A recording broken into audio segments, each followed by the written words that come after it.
Very good afternoon, everyone, and thank you very much for joining us today. My name is Nikhil Vaswani, and I'm a junior consultant at Turner & Townsend. And today we're very kindly joined by Kate Watson, principal consultant at Turner & Townsend. This is a retrofit information, support, and expertise event, which is fully funded by the Department of Energy Security and Net Zero, and is delivered by Turner & Townsend. This will be a relatively short presentation, followed by plenty of chances for you to engage in a Q&A session with Kate. The event will be an hour long and we will finish on time. May I please request that you keep your microphones muted and cameras switched off during the presentation. The slide deck shared on screen will be made available after the event in a follow-up email to all attendees. Similarly, there will also be a clean recording of this event and all other masterclasses in the resources section of the RISE website. Shortly, I will provide a series of useful links to our RISE resources in the chat function. May I also ask that any questions be posted in the chat function as we go along, or alternatively, should you prefer, you may come on screen to ask a question directly after Kate's presentation. Finally, there will be a quick poll and word cloud at the end of the session. May I please request that you complete these as they help us understand the level of knowledge across our topics. And with that, I will hand over to Kate for today's presentation on writing a successful Warm Homes Fund application. Over to you, Kate. Thank you. Thanks, Nicole. And welcome, everybody. So we're going to just work through some of the key principles involved in the application and how we can address it, things we need to consider.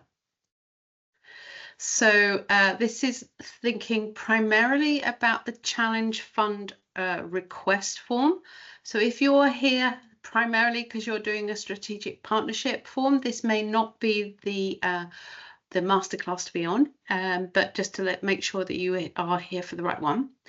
We'll have a little look at the introduction to the funding request form, declarations and funding request details, annexes, main funding request form, summary, and how you can identify some additional resources, as Nikhil's also mentioned already.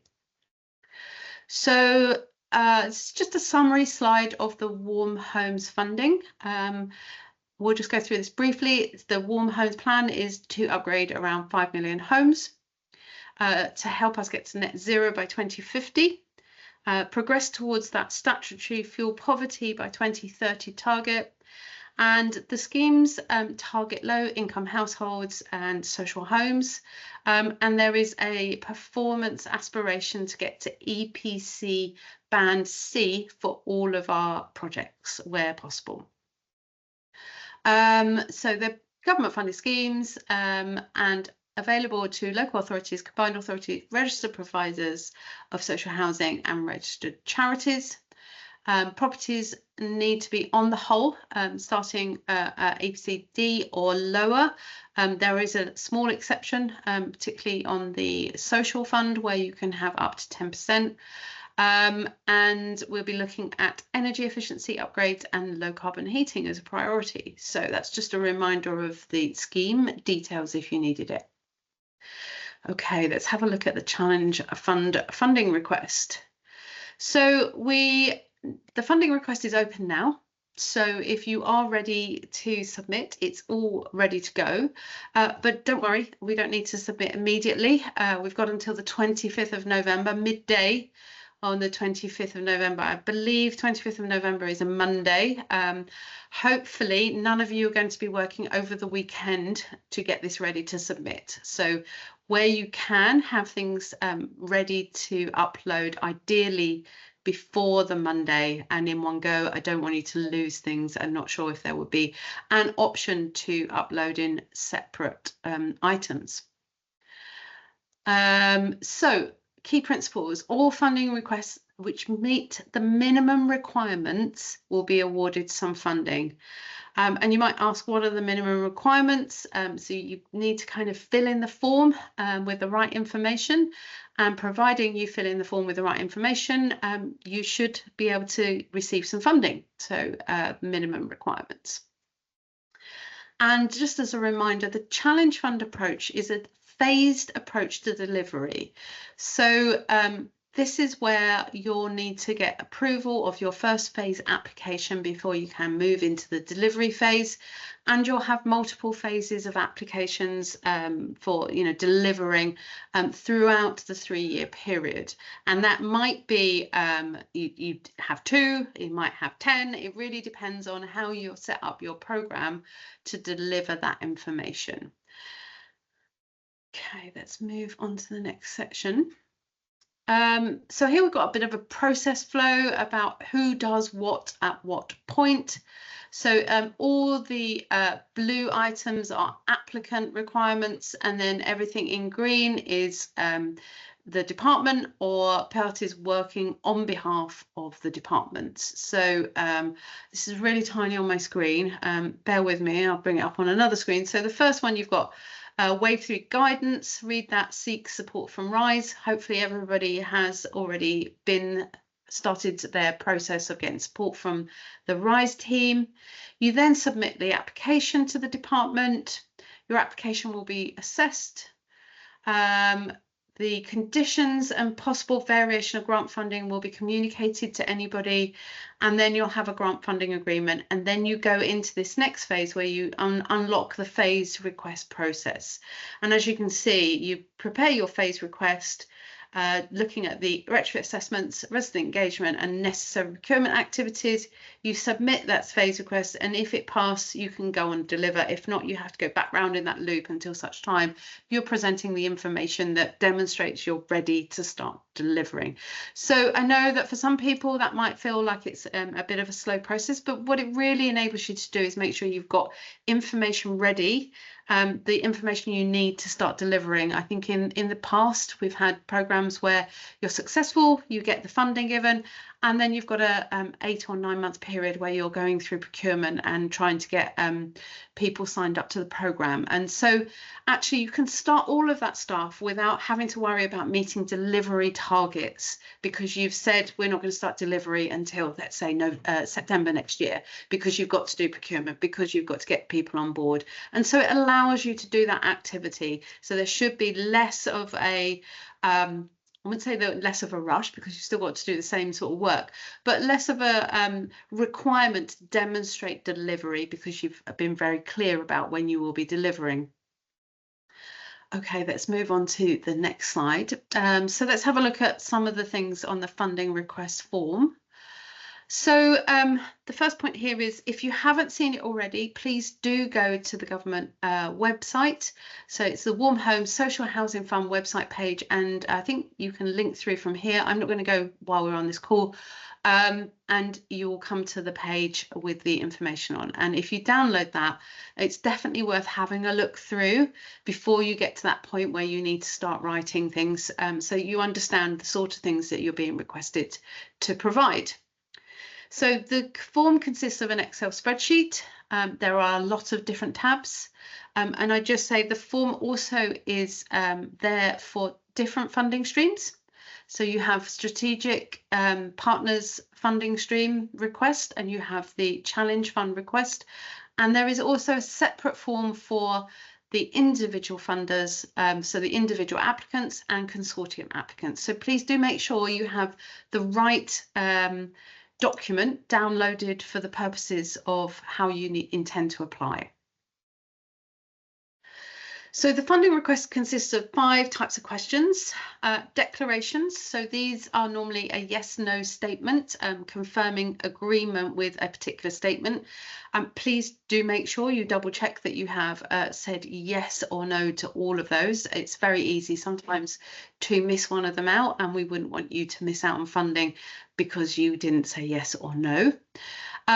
There are some short answer questions, so they require a yes or no, but a very short answer afterwards, or a very discrete piece of information required to demonstrate how you've conformed or agreed to the statement that it's in the question being answered. There will be quite a few tables. These are populated with numbers and information. Then there's the narrative questions. So these are how you detail what you're planning to do, your reasoning, your explanation of capacity, your lessons learned, how you're going to meet the timescales, that type of thing. And then finally, you have annexes, and these are for additional information to evidence your response. And you do need to provide these, but do please also make note of the length of annexes and don't exceed that. So it's really important, particularly if you're having to have declarations from different consortium members, that they all do fit on the amount of annexes that your annex pages that you're allowed to submit.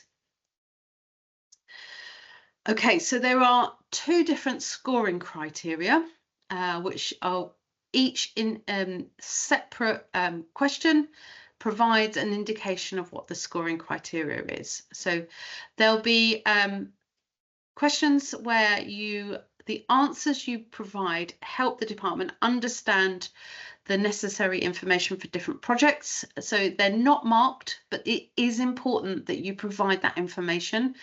Just because they're not assessed doesn't mean that you can hand in a blank application form, unless you don't want to get any funding, and that's a different story. So please make sure you do double check that you have provided answers for every question. And then, of course, there are the assessed responses, and these ones will be assessed by whoever the department employs to review all of the applications, they're not applications, requests for funding against the criteria that they've set out. So this overarching strategic aims that we looked at the beginning slide are the ones that you need to make sure that your project achieves. So really important that you make sure those are as best as they possibly can be in answering the question that's laid out. And I am putting a lot of emphasis on that because, you know, I think everybody can read a question and go, oh yeah, they're asking me about this. And I think we really need to take a bit of time to go back and have a look at that question and really break it down and say, what are we being asked? And what is it that the department wants to see in response to this question that will demonstrate how we are capable of delivering a retrofit at scale project.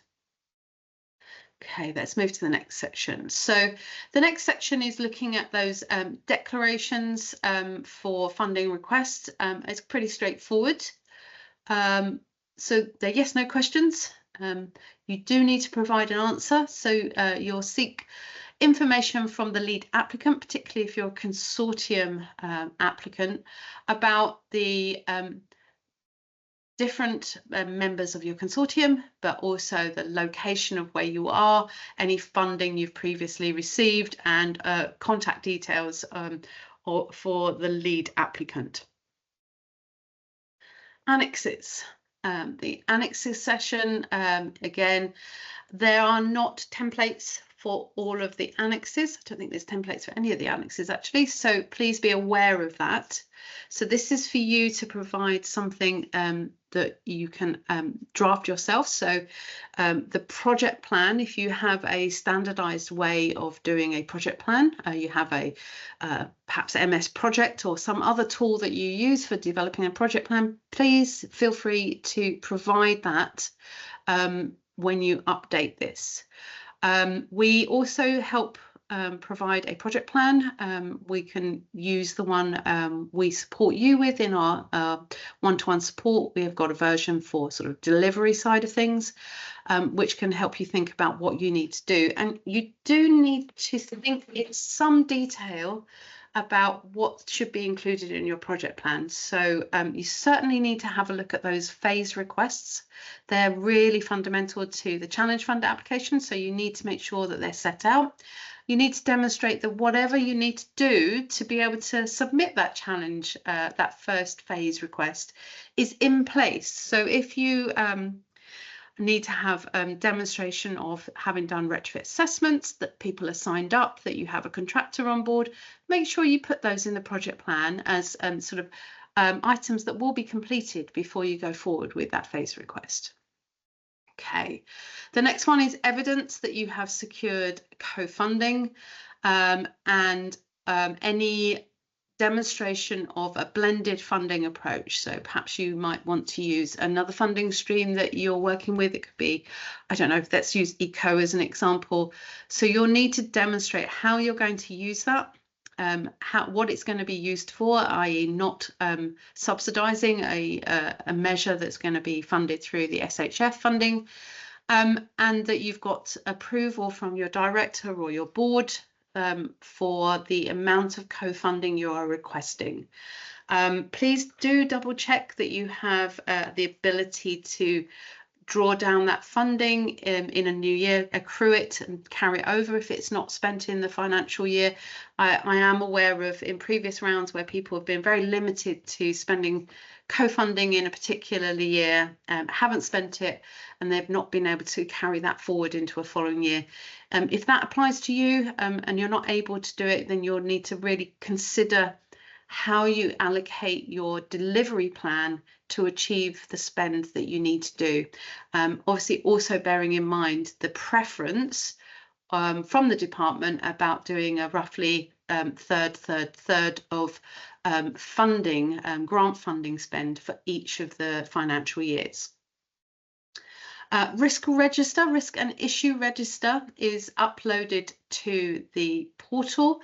Again, we do provide a risk register for you to work off to help you develop your program through our one-to-one bid support. But again, you might have a project management tool within your organization that your team would prefer you to use, and that's absolutely fine. You don't have to use what we produce, but make sure you have one.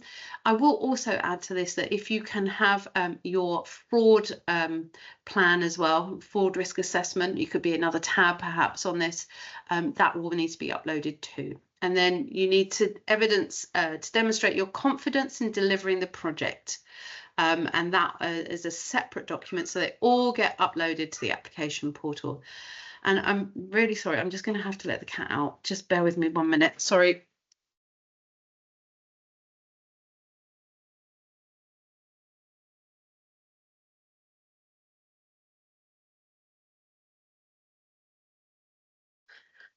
Okay, sorry for the disruption. Right, let's move forward. So there's the next few slides go through the main funding questions and kind of some information that you'll need to consider on all of them, and sort of how it's assessed or not, so whether it's for information, whether it's applicable to different approaches, individual or consortia, word limits where they apply, and any other kind of information that's useful. So strategic fit is a really important element of the SHF application form, and as you can see from this slide, all of the questions on strategic fit are, or at least on this slide, are assessed. So it's a really important set of questions to answer. You'll also notice there's word limits for some of them. So if you're an individual applicant, you have fewer word limit to talk about what it is that you need to say.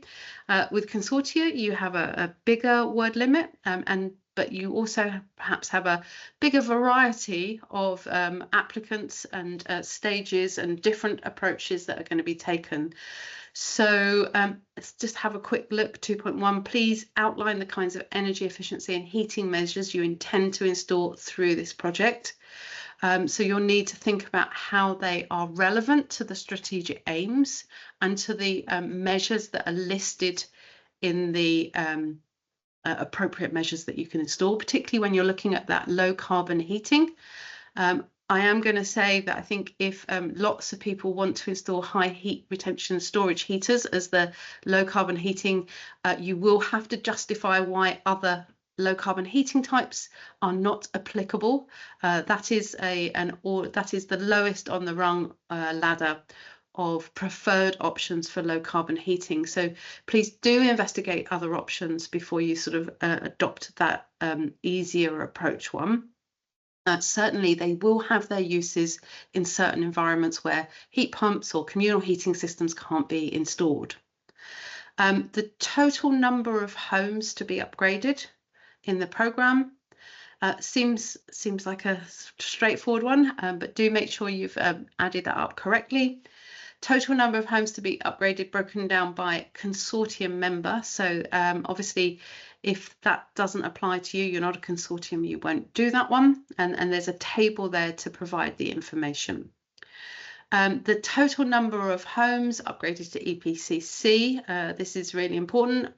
Just as a note, the aspiration is to get all homes to EPCC, but where there is a value for money element or they can't be done within the cost caps, bearing in mind that you are able to manage the cost caps across your whole program, then it is possible to put a number of homes in there that may not be exactly the same as the number of homes to be upgraded. But you will have to provide some justification as well as to why you're not able to achieve that for all of the homes. Provide an estimate of the total number of homes for consortiums and then the type and condition of stock to be upgraded.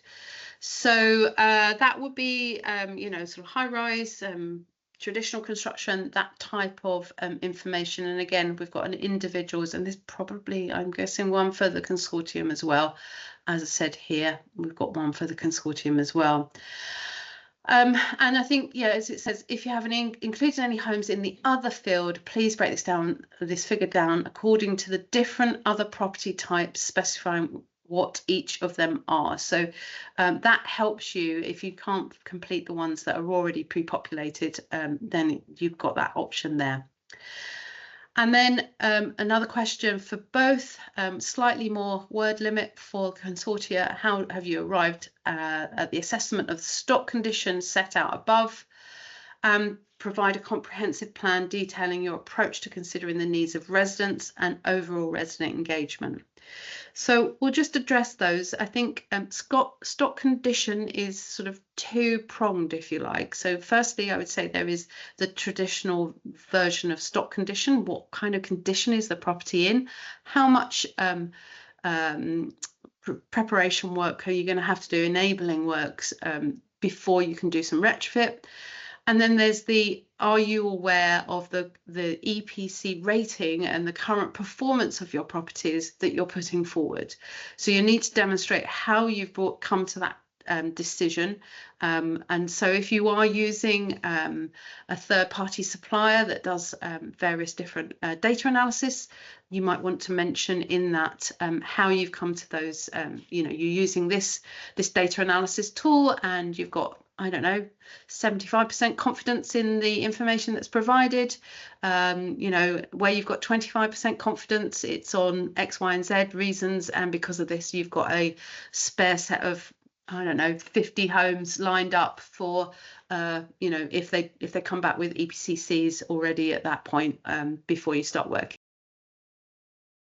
In terms of your resident engagement plan, I know lots of people have done lots of resident engagement before, and some people are really good at it, and some people have not been as successful. And it really is a little bit dependent on a number of factors. I think understanding your residents, where they are and what their interest is in having a warmer home or a change in the type of heating system is really important. So, you know, if you have residents that might, I don't know, let's say read the Sun or maybe the Daily Telegraph, they may not have a high opinion of heat pumps. So if you are planning to put heat pumps into their homes, you might want to do some very specific engagement around why you're changing the heating system, how you can demonstrate the performance of the new heating system will be as good, if not better, as their gas boiler if you're taking that out, and that type of activity. So it really does require a little bit of thought. Certainly, you know, if you've learned from delivering already, and you are able to implement that in your resident engagement plan moving forward, this is the place to say how you've learnt from previous experience and what you've done to improve that as you move forward. Okay, delivery forecast. Again, these are assessed and there's a lot of information there. So the high level project plan is Annex A, so you will upload that to the portal along with the others. Certainly, if there's questions you're writing alongside that, you might want to reference certain elements of your project plan when you write it. So you might, and on 3.2, we've got please outline your proposed approach to the phasing of your project and explain why this reflects a sensible delivery plan. So this is really important for the challenge fund route. You know, you are going to be doing a phased approach. You might do a small delivery in the first year, but it might be a delivery of some quite expensive measures to achieve that third grant funding request requirement.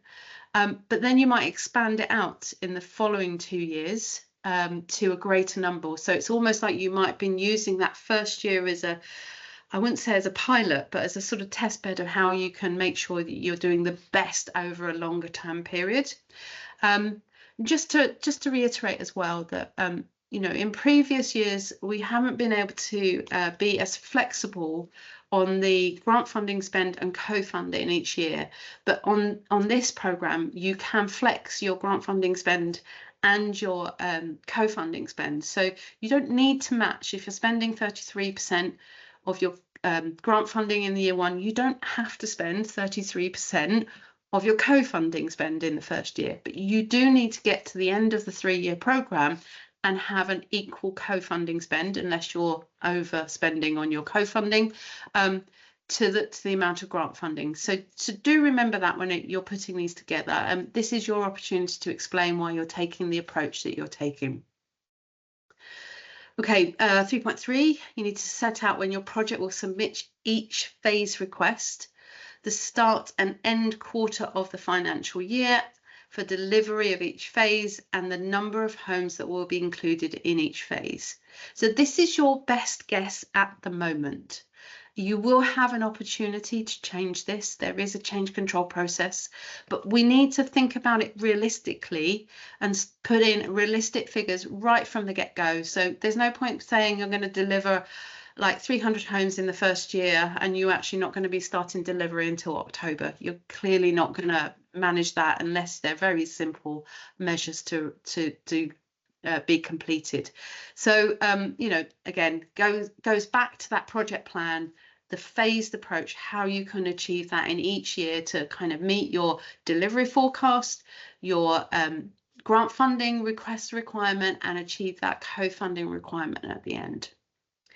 And then we have question 3.4 or 3.5, depending if you're an individual consortium. And again, this is project costs related to your project. There isn't a word limit, but it's a table and you'll need to complete that appropriately. Moving on, sources of proposed co-funding. Again, you need to demonstrate where that funding has come from, how much you have, what years it's going to be applied into to achieve that match funding. And the Annex B, just as a reminder, is not an additional requirement, but we looked at that under Annex B, and that's where you've demonstrated that you have that approval to spend that money over the course of the 3 years or for the 3 individual years that you're looking at over those 3-year period. 3.7 is another table, and there is a 200-word or a 400-word limit to demonstrate your breakdown of costs by each financial year. So that is a nice, easy table to complete, but also allows you to explain some of the reasoning around how you've come to that breakdown of costs. And then finally here we've got how would you approach cost variation over the lifetime of the project. So some of this is already, I've just mentioned, you'd have a project change control process in place. It's particularly important, this question, if you are a consortium. So how do you manage changes to costs and delivery of the project over the consortium? Is there a way that you can balance those costs out or balance out the requirements of different consortium members? But I think this is partly around managing variations to the cost that you thought you were going to get when you set the project up. And then when you get into contract with somebody and the value of the project is also higher than it might have been when you wrote your funding application. So just you'll also potentially, for some of you, you might be having a 3 or 4 year contract. You might have to put in a sort of not rate clause, but a rate review clause for 2 years into your contract.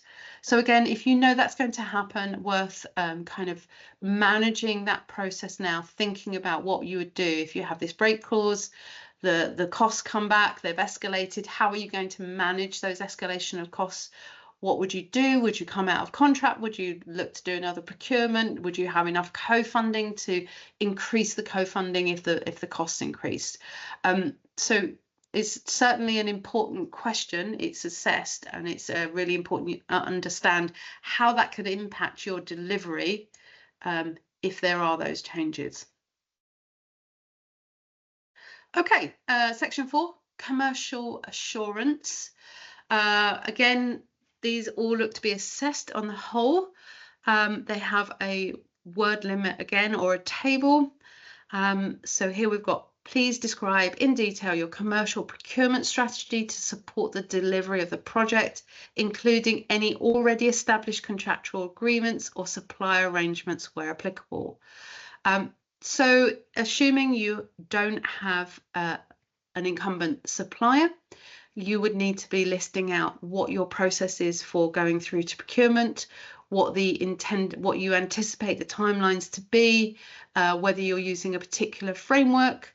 All of that type of information would go in there. You might want to add in a little bit demonstration of risk, or refer to your risk register if you've already picked it up there.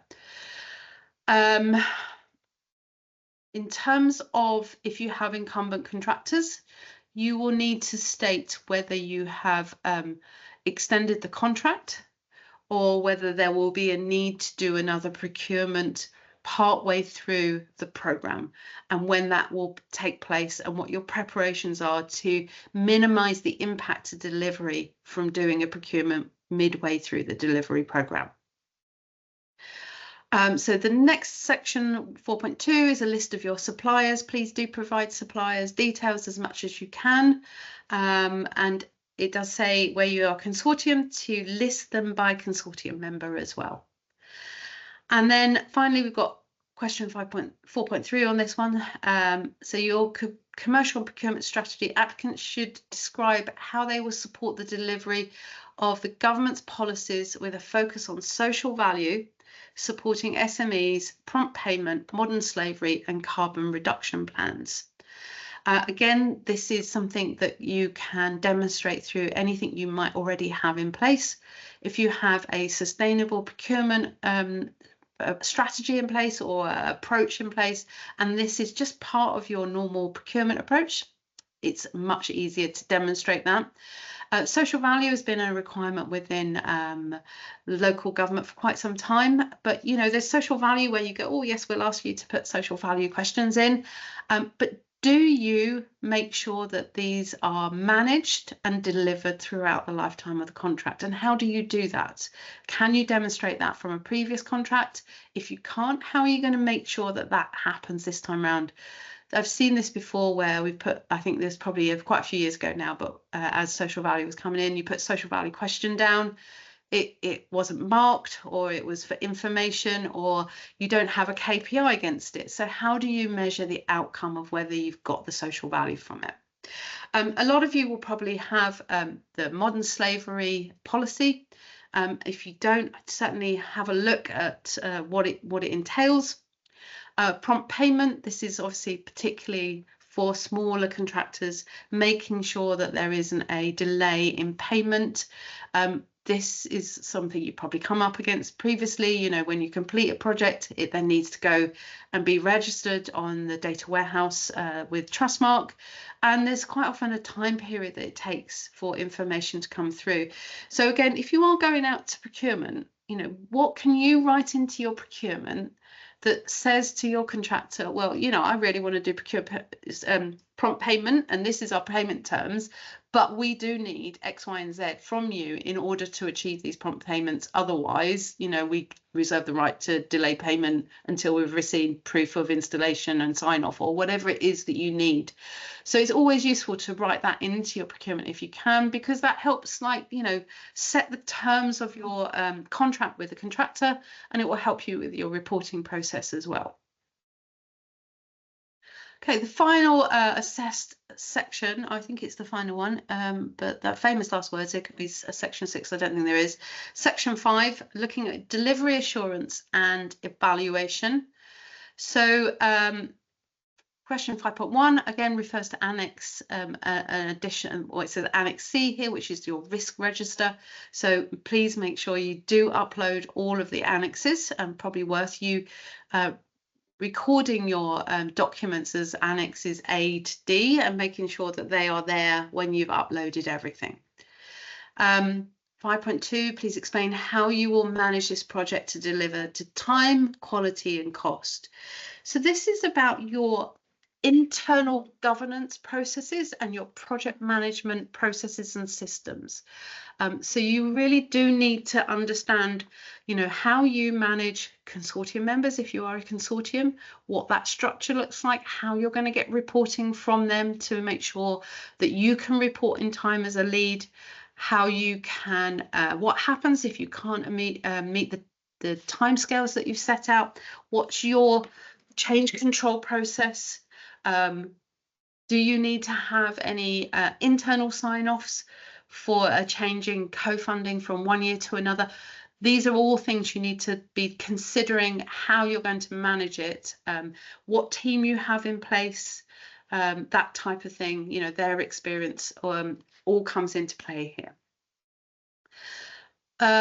You've got quite a lot of words with that, particularly with a consortia. You know, you've got 1,200 words, so it's a very important question. Particularly, you know, we all know that delivery can be challenging. So this is where you can demonstrate everything that you've learned from in the past and brought into action for this time round. Okay, 5.3, explain your confidence in delivering this project. Where possible, this should be done through the provision of evidence of successful delivery of a past construction and/or energy efficiency project of a similar size, scale, and complexity to the project proposed in this application. And then consortium applicants must ensure that they also detail their confidence in delivering this project in this consortium. Where possible, this should be done through provision of evidence of successful delivery of past project, or in a consortium or similar, if not identical members. So again, this is if you've done Wave 2.1 or Wave 2.2, or you did the demonstrator, or you've delivered eco-funding projects, EcoFlex, or you've delivered a European funded project, or you've delivered a local scheme project, but you're now working on this. There are lots of ways that you can demonstrate how you can have confidence in the numbers that you are stating you have. So, for an example, if you have only ever delivered loft and cavity wall installations before, but now you're going to do an external wall installation project, please do not put the same number of homes down as you would expect to do for a cavity wall project in the same period, because it's a lot more complex and it takes longer than it would to do either of the others.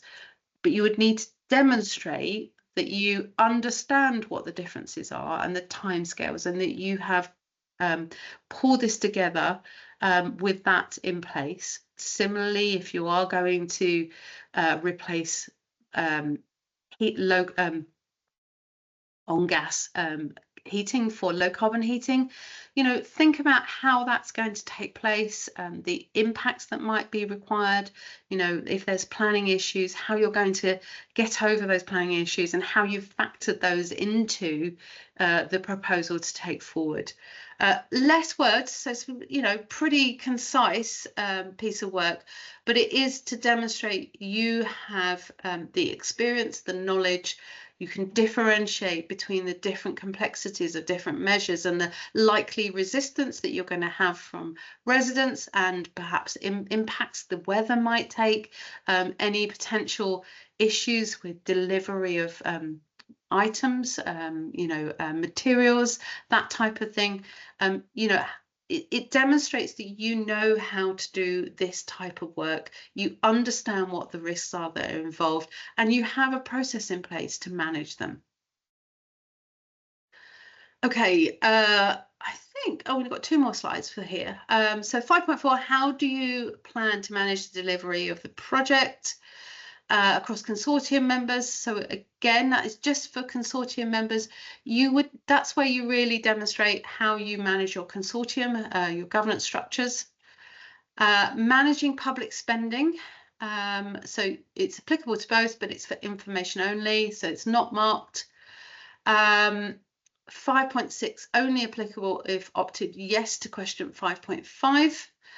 So please indicate which, if any, of the following research and evaluation methods your organisation has conducted or commissioned in the last 2 years. And then 5.7 only applicable if you opted yes to 5.5 as well, which is if undertaking the self-conducted evaluation activity, will you have sufficient resource to do so? And I think that is really important, because if you say you're going to do it, you will be expected to demonstrate some attempt to do that self-evaluation. If you've been to any of our kind of courses before, masterclasses, I'm sure some of you have been to the ones where we absolutely recommend doing evaluation of a project to see whether you've got the benefits that you wanted from the beginning. And certainly if you've done Wave 2.1, where there was that requirement to do the monitoring and see if you could achieve that 90 kilowatt per hour per meter squared heat demand, then you'll have some understanding of why you would want to do that. And then finally, we've got 5.8. If undertaking the self-conducted evaluation activity and appointing an external contractor to undertake any related activities, will you ensure that its work adheres to the Market Research Society Code of Conduct, where its provisions are relevant? I would suggest that if you haven't already gone out to procure anybody, then you make that part of your procurement requirements, and then you can easily say yes to that one.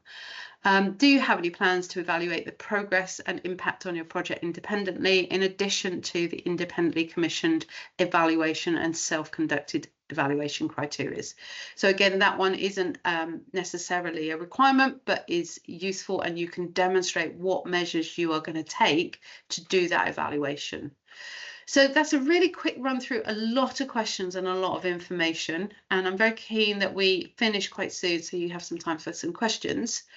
But in summary, you hopefully understand the kind of structure of the funding request form and the types of questions on it, what the declarations are, the application details and the summary information required and how they should be completed, and which main sections of the funding request form are required to be completed and which ones are assessed.